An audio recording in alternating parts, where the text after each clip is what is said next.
Hallelujah. Good morning. सुबह हो चुकी है। आइए प्रभु की स्तुति करें, प्रभु के साथ अपने दिन की शुरुआत करें। प्रार्थना। महापवित्र परमेश्वर, एक और दिन आपने हमारे जीवनों में जोड़ा है। आपकी स्तुति करने का जो अनुग्रह आपने हमें दिया है, इसके लिए हम आपके शुक्रगुजार हैं। आपके राज्य पहुंचने तक जिंदगी भर आपकी स्तुति करते हुए जीने का अनुग्रह हम में से प्रत्येक को दें। यीशु के नाम से प्रार्थना मांगते हैं, आमीन। प्रभु की महिमा हो। आप में से कितने लोग रोज प्रभु की स्तुति करते हैं? कितनी बार प्रभु की स्तुति करते हैं? कई बार हम लोग गीत वगैरह में गाते हैं, कोटि कोटि धन्यवाद, जीवन भर धन्यवाद। क्या आज तक आपने जितनी बार प्रभु की स्तुति की है, कुल मिलाकर क्या वो कोटि बार हुआ होगा? कई बार हम लोग बस ऐसे ही बोल देते हैं, लेकिन दिल की गहराई से परमेश्वर की स्तुति करना हमारे लिए काफी आवश्यक है। हालेलुया इस शब्द का हमेशा हम इस्तेमाल करते हैं, है ना? हालेलुया का मतलब जानते हैं? हालेलुया का मतलब परमेश्वर की स्तुति हो, परमेश्वर की स्तुति करो। जी हां, प्रेज द लॉर्ड इंग्लिश में कहते हैं, है ना? उसका जो हिब्रू शब्द है हालेलुया, मतलब परमेश्वर की स्तुति करो, परमेश्वर का धन्यवाद। परमेश्वर की स्तुति करना भली बात है। जितना हम परमेश्वर की स्तुति करेंगे, उतना अधिक हम दृढ़ होंगे, उतना अधिक हम परमेश्वर के अनुग्रह को हासिल करने पाएंगे। हर स्थिति में परमेश्वर का धन्यवाद करना हमें सीखना है। परमेश्वर हमेशा हमारे स्तुति के पात्र हैं, हमारे निंदा के पात्र नहीं। देखिए, जब हम परमेश्वर के सानिध्य में जाते हैं, जब उनके साथ समय बिताने के लिए हम जाते हैं, हमें आनंदित और उल्लासित होना चाहिए। हम परमेश्वर के सानिध्य में आनंद मनाने जा रहे हैं, हमेशा हमें यह याद रखना चाहिए। एक बार जरा सोचिए, आनंद का विलोम जो है वो क्या है? दुख, है ना? हमारे जीवन में कई सारे दुख हैं। प्रभु के सामने जाकर भी दुखी रहने का क्या मतलब है, जरा सोच के देखिए। वहां हमें दुखों को छोड़ देना है। वे आपके दुखों को दूर करेंगे। तुम्हारे दुख के दिन अब समाप्त हुए। हमारे दुखों को वहीं छोड़कर आनंदित होते हुए हमें वापस आना है। जैसे जैसे हम प्रभु की स्तुति करते जाएंगे, हमारे दुख हमसे दूर होते जाएंगे। जब हम दुखी होते हैं, शैतान को काफी मजा आता है हमारे दुखों को जानबूझकर वो उसे और अधिक तीव्र बनाने का, उसे और अधिक विकट और दर्दनीय बनाने का वो प्रयास करता रहता है। परिस्थितियों को और कठिन करता है ताकि हम और ज्यादा दुखी हो जाएं। लेकिन जब हम प्रभु के आराधनालय जाते हैं, हमें आनंदित रहते हुए जाना है। देखिए, संसार में रहते हुए छोटे मोटे दुख तो हमेशा साथ रहेंगे। प्रभु के सानिध्य की तुलना में ये जो छोटे मोटे दुख हैं, वे कुछ भी नहीं हैं। उन पर ज्यादा ध्यान ना दें। आपके लिए हो सकता है वे बहुत बड़ी बात हो, लेकिन परमेश्वर के लिए आपके जो बहुत बड़े बड़े दुख हैं, वो एकदम छोटी सी बात है। जब हम प्रभु की स्तुति करते हैं, दुखों से हम पार पाते हैं, क्योंकि हमारे प्रभु दयालु हैं, क्षमा करने वाले हैं, आशीष देने वाले हैं। भजन संहिता 106 को आपने क्या पढ़ा है? इस्राएलियों के लिए परमेश्वर ने कितने सारे आश्चर्य कर्म किए। कितनी बार इस्राएली परमेश्वर के भलाइयों को भूल गए। इस भजन में हम यह सब कुछ देख सकते हैं। इस भजन को आप जरूर पढ़ें, आप अपनी झलक भी वहां देखने पाएंगे। परमेश्वर की जिन भलाइयों को आप भूल गए हैं, वे आपको याद आएंगे। भले ही हम भूल जाएं, भले ही हम परमेश्वर का धन्यवाद ना करें, उनकी स्तुति ना करें, परमेश्वर कभी भी नहीं बदलते। वे हम पर अपनी कृपा बरसाते ही रहते हैं, वे हमें क्षमा करते ही रहते हैं, वे प्रेम करते हैं, वे हमें नहीं छोड़ते। कितने महान प्रभु! यहां सब कुछ लिखने के बाद उनकी युक्तियों को उन्होंने नहीं माना, उनके आश्चर्य कर्मों को वे भूल गए, अपने उद्धारकर्ता परमेश्वर को वे भूल गए। उनके साथ उन्होंने बलवा किया, परमेश्वर को उन्होंने दुखित किया। यह सब कुछ लिखने के बाद इस भजन संहिता के 45वीं आयत में भजन 106 उसका 45 और उनके निमित्त अपनी वाचा को स्मरण करके अपनी अपार करुणा के अनुसार उन पर तरस खाया और जो उन्हें बंधुए कर कर ले गए थे उन सब से उन पर दया कराई। हे हमारे परमेश्वर यहोवा हमारा उद्धार करें और हमें अन्य जातियों में से इकट्ठा कर लें कि हम आपके पवित्र नाम का धन्यवाद करें और आपकी स्तुति करते हुए आपके विषय में बड़ाई करें। हे प्रभु, आपके आराधनालय में आपकी स्तुति करने के लिए, आपकी आराधना करने के लिए आप हम पर अनुग्रह करें, आप हम पर अपनी करुणा बरसाएं, अपनी करुणा के अनुसार हम पर तरस खाएं। फिर अंत में कहता है, इस्राएल के परमेश्वर यहोवा अनादि काल से अनंत काल तक धन्य है और सारी प्रजा कहे आमीन। याह की स्तुति करो। परमेश्वर की महानता को याद करते हुए हम उन्हें धन्य कहें, तब तमाम लोग कहें आमीन। हालेलुया। हालेलुया का अर्थ क्या है? परमेश्वर की स्तुति करो।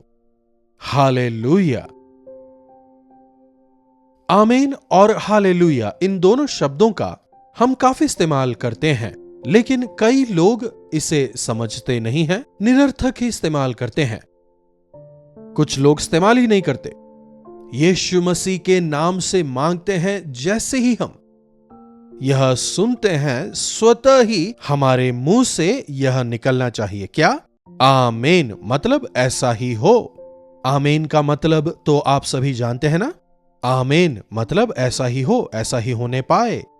जब कोई एक प्रार्थना करता है और यदि 100 लोग मिलकर जब आमीन कहते हैं तो मानो सभी लोग प्रार्थना कर रहे हैं और प्रभु उन सब की प्रार्थनाओं को सुन के जवाब देते हैं। भले ही ऊंची आवाज से प्रार्थना एक ने ही की हो, लेकिन जब सभी मिलकर आमीन करते हैं मानो सभी ने प्रार्थना की। इसलिए आमीन कहने में लापरवाही ना करें। वैसे ही हालेलुया प्रभु की स्तुति हो। प्रभु की स्तुति करना हमारे लिए भला है, लेकिन कई लोग इन दिनों में व्यर्थ ही परमेश्वर के नाम को लेते हैं। मेरा बेटा निकम्मा निकला, प्रभु की स्तुति हो। इसका क्या लाभ है बताइए? मेरे निकम्मे बेटे को आपने उद्धार दिलाया प्रभु, इसलिए आपका धन्यवाद, आपकी स्तुति। ऐसा कहना अच्छी बात है। कई बार हम इस हालेलुया शब्द को बस यूं ही इस्तेमाल करते रहते हैं। कई सारे गीतों में हालेलुया हालेलुया हालेलुया गाते रहते हैं, लेकिन क्या दिल के हृदय से यह शब्द निकलता है? क्या यह हालेलुया शब्द बाइबल में है? अगर पूछें तो हिब्रू बाइबल में इसका इस्तेमाल कई बार किया गया है। प्रभु की स्तुति करो, जहां कहीं यह लिखा गया है वहां हालेलुया शब्द का ही इस्तेमाल किया गया है।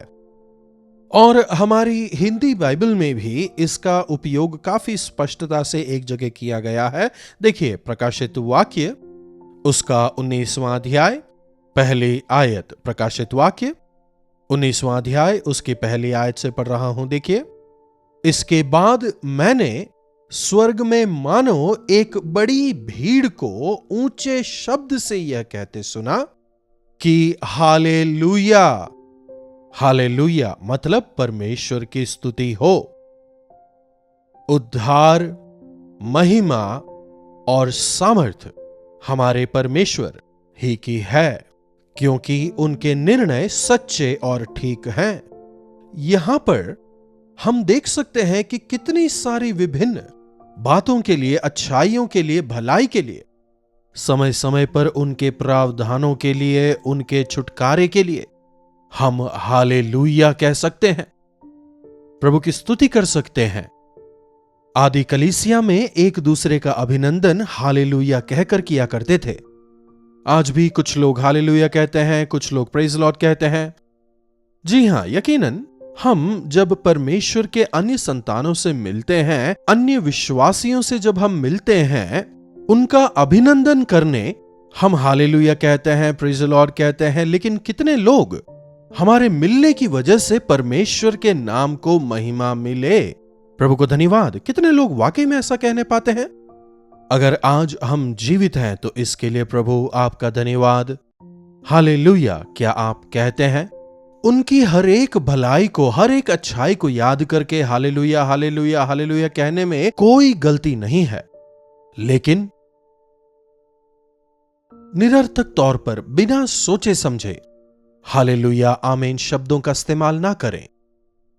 एक व्यक्ति था जिसे ये शब्द बेहद पसंद थे। उस व्यक्ति के पास एक घोड़ा था। उस घोड़े को उसने सिखाया कि यदि आप उस पर चढ़कर लगाम पकड़कर जोर से हालेलुया चिल्लाओ तो वो काफी जोर से भागने लगेगा। दोबारा अगर उसे रोकना हो, आमीन बोलो तो सडन ब्रेक लगाया हो ना, वैसे रुक जाता है। क्या आपने कभी घुड़सवारी की है? मैंने एक बार कोशिश की थी। उसकी लगाम जो है वो हाथ में देते हैं, अगर आप उसे खींचेंगे तो वो आगे दौड़ेगा, अगर वो चाबुक है ना, वो चाबुक से मारेंगे तो और जोर से भागेगा। इधर खींचो तो इस तरफ घूमेगा, इस तरफ खींचो तो इस तरफ घूमेगा। इस प्रकार से घोड़ों को ट्रेनिंग दी जाती है। लेकिन इसने क्या ट्रेनिंग दी थी? हालेलुया सुनते ही वो जोर से भागता है। हालेलुया अगर धीरे से बोलो तो धीरे भागेगा, जोर से आमीन बोलो तो सडन ब्रेक, धीरे से आमीन बोलो तो धीरे धीरे रुकेगा। जहां कहीं वो घोड़ा जाए, अगर आप और कुछ भी बोलेंगे तो उस घोड़े को कुछ समझ नहीं आएगा। केवल हालेलुया बोलो तो भागेगा, आमीन बोलो तो रुकेगा। एक दिन यह व्यक्ति घोड़े को लेकर पहाड़ों पर घूम रहा था। पहाड़ पर वो काफी ऊपर चढ़ गया था और पास में काफी गहराई थी। चलते चलते अचानक से उसे सामने एक गहरी खाई नजर आती है। अगर जो घोड़ा है एक कदम और उठाए तो दोनों अंदर गिर जाएंगे। देखकर घबरा जाता है, समझ नहीं आता। अचानक से मालिक को यह बात याद आती है, जोर से चिल्लाता है आमीन। बस तुरंत घोड़ा रुक जाता है। अरे बच गए प्रभु जी। वाकई में प्रभु को याद करते हुए, परमेश्वर की कृपा को याद करते हुए, पहले प्रभु याद नहीं आते थे, लेकिन अब जानते हैं क्या कहा? हालेलुया प्रभु का धन्यवाद हो। मन की गहराई से कहते ही उस घोड़े को क्या समझ आता? जोर से भाग घोड़े को लगा। जैसे ही वो कदम बढ़ाता है, दोनों के दोनों गड्ढे में गिर के मर जाते हैं। कई बार यदि हम इन शब्दों का इस्तेमाल निरर्थक तौर पर करें तो शायद हमें नुकसान हो सकता है। मेरे कहने का यह मतलब नहीं कि उसका इस्तेमाल ना करें। अर्थपूर्ण तरीके से इन शब्दों का इस्तेमाल करने की वजह से हमें हमारे प्रार्थनाओं के उत्तर मिलेंगे और परमेश्वर की स्तुति करने की वजह से हम नए बल को प्राप्त करेंगे। प्रभु की स्तुति करें। कारणों को ना ढूंढें, कारण तो बहुत से हैं। उनकी स्तुति करने के लिए हमारे पास कई सारे कारण हैं। आइए एक और वचन देखिएगा, प्रकाशित वाक्य की पुस्तक 7वां अध्याय। यस 10वीं आयत से पढ़ रहा हूं, देखिए। और बड़े शब्द से पुकार कर कहती है कि उद्धार के लिए हमारे परमेश्वर जो सिंहासन पर बैठे हैं और मेमने का जय जयकार हो, और सारे स्वर्गदूत उस सिंहासन और प्राचीनों और चारों प्राणियों के चारों ओर खड़े हैं। फिर वे सिंहासन के सामने मुंह के बल गिर पड़े और परमेश्वर की दंडवत करके कहा आमीन। हमारे परमेश्वर की स्तुति और महिमा और ज्ञान और धन्यवाद और आदर और सामर्थ और शक्ति युगान युग बनी रहे, आमीन। क्या लिखा है? और वे सिंहासन के सामने मुंह के बल गिर पड़े और परमेश्वर को दंडवत करके कहा आमीन। हमारे परमेश्वर की स्तुति और महिमा और ज्ञान और धन्यवाद और आदर और सामर्थ और शक्ति युगाने युग बनी रहे, आमीन। हमारे परमेश्वर युगान युग से हैं। तमाम महिमा, आदर, इज्जत, जलाल, धन्यवाद, सामर्थ, शक्ति, ज्ञान सब कुछ उन्हीं का है। ऐसे महान परमेश्वर की स्तुति करना जब हम सीखते हैं, उतने ही बड़े आशीषों को अपने जीवन में पाते हैं। एक बार 19वें अध्याय को यदि देखें, वहां पर भी हम इसी के जिक्र को पाते हैं। इसीलिए हालेलुया को स्वर्ग की भाषा कहा जाता है। पता नहीं स्वर्ग में हालेलुया शब्द होगा या फिर नहीं, जब हम इस संसार में हैं, परमेश्वर महिमा के योग्य हैं अगर हम समझें, तो हर बात, हर विषय के लिए हम उनकी स्तुति कर सकते हैं। इसके बाद मैंने स्वर्ग में मानो एक बड़ी भीड़ को ऊंचे आवाज से यह कहते सुना, हालेलुया, उद्धार और महिमा और सामर्थ हमारे परमेश्वर ही की है। हमें उनकी स्तुति क्यों करनी है? क्योंकि उन्होंने हमारा उद्धार किया, क्योंकि हमारे परमेश्वर महिमामयी हैं, प्रतापी हैं, इसलिए उनके साथ में रहने के लिए वे हमें ले जाने वाले हैं, इसीलिए हमें उनकी स्तुति करनी है। फिर दूसरी बार उन्होंने हालेलुया कहा। क्यों? क्योंकि वे संसार का न्याय करने शीघ्र आने वाले हैं, इसलिए। तीसरी बार फिर से प्राचीनों ने मिलकर कहा, प्रभु की स्तुति करो, और फिर सभी जमीन पर गिरकर परमेश्वर को दंडवत करते हैं। फिर 6वीं आयत देखिए, फिर गर्जन का सा शब्द सुना कि हालेलुया, इसलिए कि प्रभु हमारे परमेश्वर राज्य करते हैं। हालेलुया, प्रभु की स्तुति हो। सर्वशक्तिमान परमेश्वर हमारे प्रभु राज्य करते हैं, इसीलिए ही इज ऑन द थ्रोन, वे सिंहासन पर विराजमान है, इसलिए वे स्तुति के योग्य हैं। इसलिए आज से जब कभी भी हालेलुया शब्द का इस्तेमाल करते हैं, उसे अर्थपूर्ण तरीके से करें। जब आमीन कहते हैं, सामने वाले की प्रार्थना को सुनकर, समझकर, जैसा उसने प्रार्थना किया, यीशु के नाम से ऐसा होने पाए, उसके साथ आप सहमति जताएं। आमीन का इस्तेमाल भी अर्थपूर्ण तरीके से आप करें। प्रार्थना। महापवित्र परमेश्वर, प्रभु, हम सभी जो आपके विश्वासी हैं, आपके अनुयायी हैं, एक अर्थपूर्ण मसीही जीवन आपकी महिमा के लिए जी सकें, ऐसा अनुग्रह आप हमें दें प्रभु। प्रभु, हमारी सहायता करें, हमारी मदद करें कि हम सच्चे मन से आपकी स्तुति कर सकें, केवल जबानी रूप से नहीं, लेकिन वचनों के अर्थ समझकर। आप महान हैं, करुणा निधान हैं, दयालु हैं, क्षमा करने वाले हैं। आपने हमारा उद्धार किया है। आप राजाओं के राजा हैं। आप हमें फिर से लेने आने वाले मसीहा हैं।